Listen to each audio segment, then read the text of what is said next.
한국 언론의 극복 과제라는 제목으로 발제해 주시겠습니다.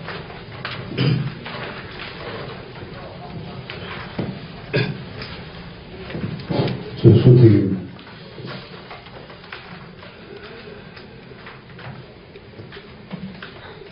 사실 이 자리에 나오는 걸 제가 사실 굉장히 꺼렸습니다, 개인적으로. 제가 언론계에 한 12년 있다가 학계가 한 10년이 됐는데, 우리 사회에서 언론에 대해서 언급한다는 게 너무나 힘들고 결실이 없는 거라는 걸 제가 아주 그동안 경험으로 잘 알기 때문에.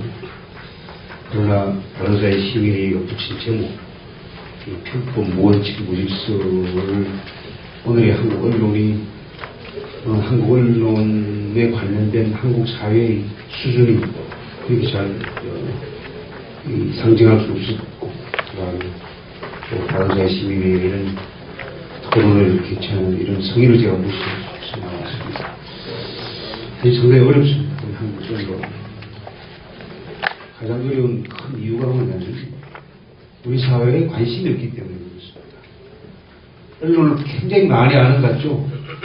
제가 어디 나가면 언론에서 이야기하면 다 아는 것 같아요. 사실 아무도 잘 모릅니다. 관심이 없습니다.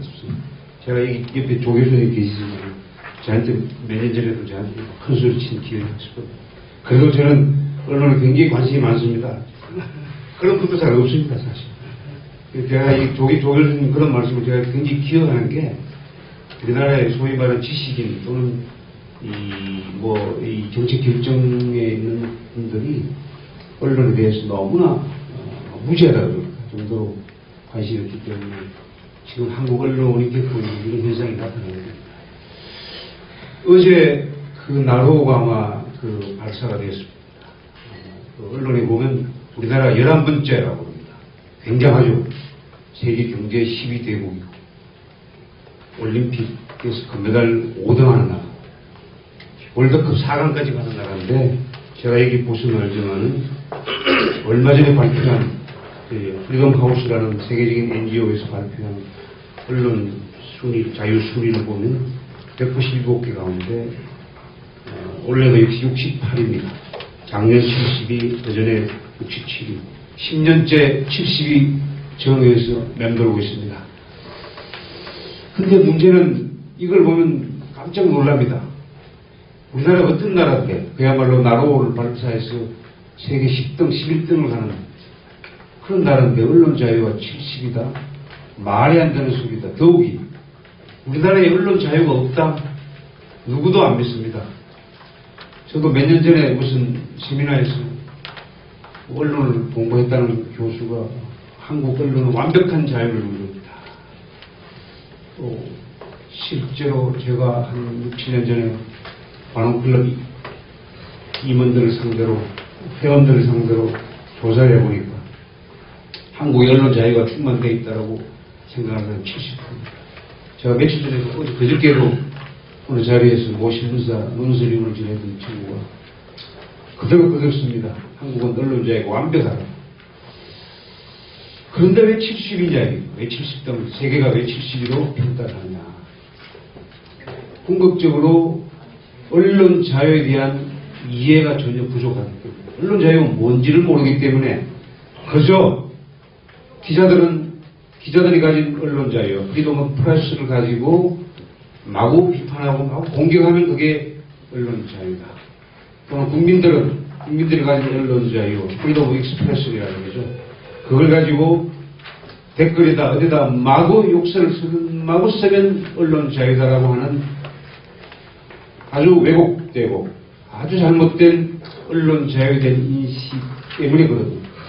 그래서 진정한 언론 자유, 그야말로 무엇이 언론 자유의 의미가 의미고 그 가치가 뭐고 필요한 게 뭐고 중요성이 뭐고 이런 게 전혀 인식이 안 돼 있다. 그래서 우리 사회가 실질적으로 이렇게 평가를 받는 이유, 여러 가지 법 환경, 정치 환경, 경제 환경이 얼마나 열악한지에 관한 문제제기도 없고 인식도 없고 아무도 없습니다. 그러니까 지도자도 마찬가지고 지식인도 마찬가지고 언론도 마찬가지고 그 언론학이라고 하는 그 전공한다는 그 과의 교수들도 마찬가지입니다. 아무도 모릅니다. 그러다 보니까 전혀 개선이 되지 않고 수십 년째 흘러갑니다. 그러니까 외국에서 볼 때는 수십 년째 한국 언론이 70등, 80등밖에 못하는 겁니다. 가령 이런 일이 있었어요. 2009년도에 미국 콜롬비아 대학의 리 벌린즈라는 총장이 졸업연설의 주제가, 제목이 언론 자유입니다. 이 리 벌린즈라는 바는 유명한 헌법학자인데, 그분이 세계 최고의 대학 가운데 하나인 콜롬비아 대학 1만 2천 명 졸업생 앞에서 언론 자유에 관한 연설을 한다면, 졸업연설을 한다면 아마 상상이 안 갈 겁니다. 그분이 한 내용이 뭐냐면, 언론 자유의 세계화를 이룩하고 쇠퇴해가는 자유언론을 되살리자는 겁니다. 옛날에는 언론 자유가 민주화 또는 인권의 차원에서 전 세계적으로 논의되었지만, 이제는 지구를 보다 나은 곳으로 만드는 제도와 정책을 개발하는 정보와 아이디어를 얻기 위해 그러나 실용적 실질적 차원에서 언론 자유를 신장시켜야 되고 자유언론을 부활시켜야 된다. 이런 문제입니다. 만약에 우리나라 서울대학 총장이나 연세대학 고려대학 총장이 졸업연설에서 언론 자유 한다 그러면 아마 저 사람 좀 또라이 아닌가 그러거든요. 그 정도로 인식이 희박합니다. 지금 저도 그 미국에서 공부하면서 느낀 것 중에 하나 그런 겁니다. 도대체 그 미국 언론은 옛날부터 완벽했느냐. 1804년에 미국 뉴욕에 있는 어느 판사가 판결문에서 그런 얘기를 합니다. 미국 언론은 판도라의 상자와 같다고. 열면 열수록 나쁘게 쏟아지는 겁니다. 1871년에 일리노이주의 대법관이 그런 얘기를 합니다. 도대체 저렇게 썩어 빠진 기자와 언론을 위해서 정부가 정책을 만들고 법과 제도를 만들어서 언론 자유를 보호해줘. 말도 안 되는 소리 하지 말아야 됩니다. 그만큼 미국 언론도 엉망입니다. 그러나 그러한 문제를 나무라기 전에 국민의 언론 자유 또는 언론기관의 언론 자유가 미국이라는 사회를 발전시키고 신장시키기 위해서 얼마나 중요한 가치라는 것을 1700년대부터 수없는 정치인들, 법조인들이 이야기를 합니다. 언론인들이 언론 자유 신장하자고 이야기하지 않습니다. 그런 게 직접돼서 소위 말하는 미국의 정신에, 미국 사회의 근간인 수정법 1조, 언론 자유를 저해하는 어떤 법도 만들 수 없다는 언론의 절대 자유를 선언하는 헌법을 만들고, 그 헌법에 따라서 수없는 판결들이 오늘의 미국 사회를 만드는 겁니다. 미국 사회 어느 누구도 그럽니다. 언론 자유가 미국 사회의 핵심이고 알파이자 오메가라고 그럽니다. 여러분들 그런 자유 위에서 미국이 돈을 버는데 한번 보십시오. 언론과 관련된, 소위 미디어와 관련된 이런 모든 메커니즘 기술들이 미국에서 발전합니다. 영화 그렇죠. 신문 그렇죠. 라디오 그렇죠. 텔레비전 그렇죠. 전화 그렇죠. 인터넷 그렇죠. 스마트폰 그렇죠. 그 다음에 페이스북, 이런 소위 말하는 웹 베이스 이용한 머리를 간단하게 써서 세계적인 도움을 일으키고 있는 그런 메커니즘들이 좀 더 미국에서 만듭니다. 그 돈 버는 게 얼마입니까? 여러분들 놀라시겠지만 페이스북에 1년 순수익만 우리나라 돈으로 4조 원이 넘습니다. 20대 젊은이들 몇 명이서 그 아이디어 하나 가지고 공장이 있습니까? 뭐가 있습니까? 순수익이 4조가 넘습니다. 이 놀라운, 그게 뭐냐? 언론 자유의 바탕 위에서 그렇게 국가가 가는 겁니다. 그런 얘기를 하면 우리 사회가 좀 먹어줘야 되는데, 사실 저도 10년 이상 끌어도 눈도 깜짝 안 합니다. 그러다 보니 기자가, 언론이 자기들이 뭐 해야 될지 정체성을 모르고 인물을 모릅니다. 어떻습니까? 지금 여기 제가 써놨습니다만 기자 숫자가 갈수록 늘어나고 있죠. 전 세계가 지금 언론이 보존하고 있는데 특히 신문 이런 말할 수 없이 보존하고 문을 닫고 있는데 한국은 신문 숫자도 늘어나고 기자 숫자도 늘어납니다. 퇴출이라는 단어가 우리나라에는 정치계만 있는 게 아니고 없는 게 아니고 언론계에도 퇴출이라는 단어가 없습니다. 어떻게 하든지 버팁니다. 그 원인 가운데는 아까 말씀드린 대로 기자들이 언론이 정말 여러 가지 측면에서 교육 뭐 이런 인식이 부족하기 때문에 그냥 막 버티고 견디고 무리하게 사는 겁니다. 억지로 가는 겁니다. 그런데 더하기 외부적인 환경으로 우리나라에는 너무나 정치적으로 법적으로 열악합니다. 정치적으로 아까도 말씀드렸다시피 어떤 지도자도 어떤 지식인도 언론 자유의 가치와 의미, 자유 언론의 중요성과 필요성에 대해서 인식하고 언급하는 단 한 사람 제가 보지 못했습니다. 옆에 계신 조교수님 빼고. 그러다 보니까 언론은 그저 그냥 필요할 때 홍보하는 수단. 그래서 귀찮았어. 술 사주고 밥 사주고 그냥 관리하는 차원의 그런 아주 1차적인 차원의 인식밖에 하지 않습니다. 그러면서 법과 제도를 동원해서 언론을 조종하고 통제하죠. 이제 그런 게 대표적인 경우로 나타나는 게 바로 이 신문, 제가 써놓았던 지역신문 발전특별법입니다. 이거 노무현 정부 때 지방언론을 또는 소위 말하면 마이 언론을 도와줘야 다양성을 확보한다는 그런 논리로 만든 것입니다. 그게 유럽에서 소위 말하는 이야기하고 있는 사회책임론에 따라서 만든 겁니다. 물론 충분하게 일리가 있는 겁니다. 그러나 그러한 지원을 정치적 목적과 의도가 있느냐 없느냐에 따라서 굉장히 결과가 달라집니다. 지금 유럽에서도 많은 정부가 보조금을 주고 있는데 굉장한 비판의 대상에 올라가 있습니다. 유일하게 스웨덴이 지방 언론에 주는 보조금을 많은 학자들이 문화재라고 할 정도로 그렇게 칭송합니다. 왜? 스웨덴은 어떠한 정부의 간섭과 입김이 들어가지 않습니다. 돈을 나눠주는 게 있어요. 철저하게 자율적으로 제대로 된 돈을 주기 때문에 스웨덴의 그런 보조금 제도가 유일하게 문화재라는 칭송을 듣는 겁니다. 그래서 스웨덴은 아까 말씀드린 프리덤 하우스의 세계 언론 자유에서 항상 랭킹 1, 2위를 하는 겁니다. 우리는 어떻게 하느냐?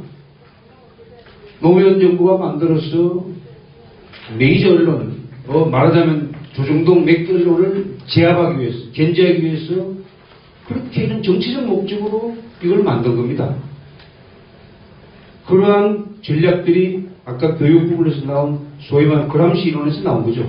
그람시의 헤제모니 이론에 따라가지고 문화적 충돌이 가장 크게 일어나는 데가 어디 있냐? 언론이다. 언론을 장악해야 됩니다. 그래서 80년 초반부터 많은 사람들이 운동권이 언론계에 들어가고 그 다음에 언론사를 세우고 지금의 그런 연장선상을 위해서 언론노조가 막강한 힘을 차지하고 있는 겁니다.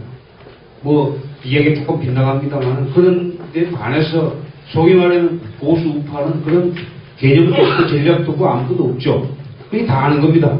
자, 다시 돌아가면 지역신문 발전법은 숱한 문제가 있음에도 불구하고 다시 연장됩니다. 거기에 대한 자세한 부분은 옆에 계시는 선상인 박사께서 아마 선상진 박사께서 좀 더 자세하게 아마 설명하실 거로 압니다. 그 다음에 이게 재정지원, 지금 말이죠. 언론사의 허양 기자들의 횡포, 무리한 요구, 사실 공무원들이 겪는 고통이 말도 못합니다. 물론 1차적 책임은요 기자한테 있죠. 당연하게. 지금 광주지방의 인구가 120만 정도 되는데 신문사가 21개가 그렇답니다. 뭐 먹고 삽니까 이게. 기가 막히는 거죠. 그러면 그 바탕에는 아까 말씀드린 기자나 그것을 활용하는 나쁜 언론 사주들이 존재하고 거기에 우리나라 공직의 풍토, 사회 풍토가 썩어 있으니까 서로 공생하는 겁니다. 기생하는 언론 위에 그런 부정부패에 기생하는 언론이 생기는 겁니다. 그런 부정부패 관행이 없어지지 않으면 언론사의 부패 관행 권위도 끊을 수 없습니다. 거기에다 못된 지자체 단체장들이 언론에 이걸 딱 재갈을 물리기 위해서 직간접으로 수많은 돈을 지원해주고 있습니다. 이 정부에서 내려가는 지방특별수업에서 보수받는 그런 언론사 이외에, 그런 돈 이외에 지금 웬만한 지방 언론사들의 재정 수입의 30%, 40% 이래 되는 돈들이 지방자치단체가 도와주는 돈들입니다. 국민 세금으로 그렇게 도와주는 겁니다.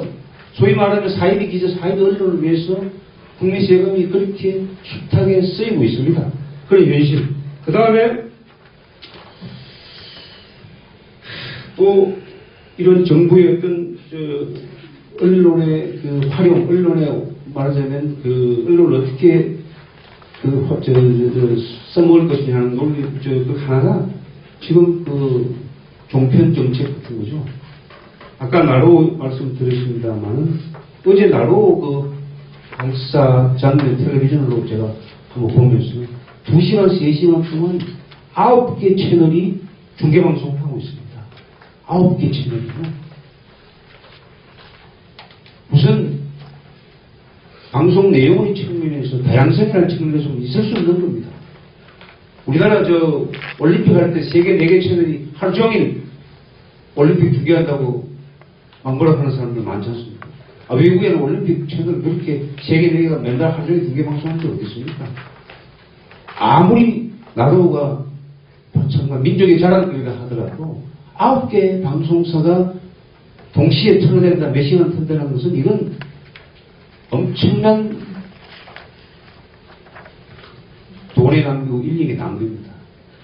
이 무리한 정책을 어제 안에 풀려났던 최순희라는 양반이 이명박 대통령하고 해서 한 겁니다, 이게. 그동안에 물론 종편 허가를 미끼로 언론을 잘 조정 통제했지요. 그러다 보니까 제가 여기서 종편이 겪는 어려움, 종편이 가지고 있는 여러 가지 부작용을 시간이 없어서 제가 말씀을 못 드립니다만 앞으로 이 심각한 문제입니다. 어제 나로 발사 9개 중계방송 지금 종편 또는 새롭게 허가받아 보도 채널 전부 다 중계방송하는 그걸 보면서 문제 있다. 이거 누가 만드느냐? 정치적 목적으로 만든 겁니다, 이게. 그러니까 언론이 기자 숫자가 늘어나고 이렇게 만발하는 겁니다, 이 언론이. 그 다음에 법 환경, 제가 시간이 많지 않아서 짧게 해드렸는데, 헌법부터 지적하지 않을 수 없습니다. 우리나라 헌법은 아까 미국 헌법 말씀드렸지만은 너무나 게으르습니다. 세계에서도 이 언론 출판이 타인의 명예나 권리를 침해했을 때 피해자는 피해의 배상을 청구할 수 있다는 정도까지 이렇게까지 세세하게 언론 자유를 약간 제약하는 이런 문구를 헌법이 규정하는 나라는 결코 많지 않습니다. 이건 나중에 다시 한번 제가 기회가 있으면 자세히 얘기해드릴게요. 그 다음에 형법상 명예훼손, 우리나라 지금 뭐 정치인 하시는 분들 마찬가지로 연예인들도 그렇고 tuk한 언론을 상대로 민사상, 도래배상, 정부소송 하면서 형사고소고발을 합니다. 한쪽으로만 충분합니다. 그건 물론 뭐 당하는 분들이 억울하죠. 저는 물론 압니다. 그러나 전 세계적으로 형법상 명예훼손죄는 거의 용도 폐기되어 가고 있습니다. 미국, 일본 이런 미국, 영국 같은 선진국 뭐 그런 게 아니고 우리 아시아의 스리랑카도 없었습니다. 아프리카의 가나에도 없었어. 지금 여기 제가 몇 개 들어갔으면 보스니아, 사이프러스, 아르헨티나, 불가리아, 몰도바, 세르비아 이게 우리나라보다도 훨씬 못 살고 자유가 부족하다고 하는 나라에서도 이것은 다 없습니다. 그만큼 우리 사회가 뒤떨어져 있다는 얘기죠. 그 다음에 언론중재위원회 이거 심각합니다. 세계에서 유일합니다. 이거 전두환 정권이 만든 겁니다. 근데 전두환 정권을 그렇게 타도하자고 외치던 노무현 대통령이 그거를 훌륭하게 자기 자신의 정권 차원에서 활용한 그런 아이러니한 게 언론중재위원회입니다. 제가 여기 적었습니다만은 우리나라 대통령을 포함해서 공무원들이 중재위원회를 활용한 게 전체 숫자 23%입니다. 공무원들은요, 언론 제소해놓고 나가지도 않습니다. 언론중재위원회. 변호사 돼버립니다. 변호사는 돈 누가 됩니까? 국민 세금으로 됩니다. 이거 이기든 지든 상관없습니다. 제소하면 실적이 올라갑니다. 이거. 이렇게 정부가 돈 투자하고 정부가 이혼 선편하는데 관여해서 언론을 이렇게 통제하고 그런데 관여하는 기구가 있는 게 세계 유일합니다. 이게. 여러분들 언론중재위원회 홈페이지 한번 들어가 보십시오.